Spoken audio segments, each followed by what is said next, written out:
আল্লামা সাঈদীর সেই বক্তব্যগুলো এখনো কানে বাজে। তিনি বলেছিলেন, থেমে যাও, না হয় পালানোর জন্য ইঁদুরের গর্ত খুঁজে পাবে না। আবার সেটাই হয়েছে। আল্লামা সাঈদী রাহিমাহুল্লাহ বড় মাজলুম মানুষ।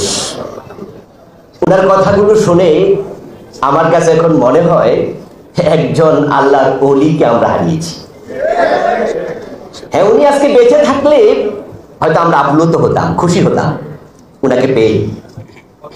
উনি যখন জেলে ছিলেন, আমি এই জেলখানায় দেখা করতে গিয়েছিলাম। স্বাভাবিকত পরিবারের বাহিরের লোকদেরকে দেখা করতে দেয়া হয় না, এটাই জেল কোড।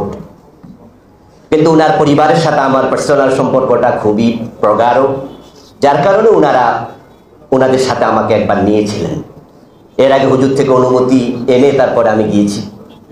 আল্লামা সাঈদী রাহিমাহুল্লাহ ওনার পাওয়ার সময় 30 মিনিট, তার মাঝে 18 মিনিটের মতো আমাকে দিয়েছেন।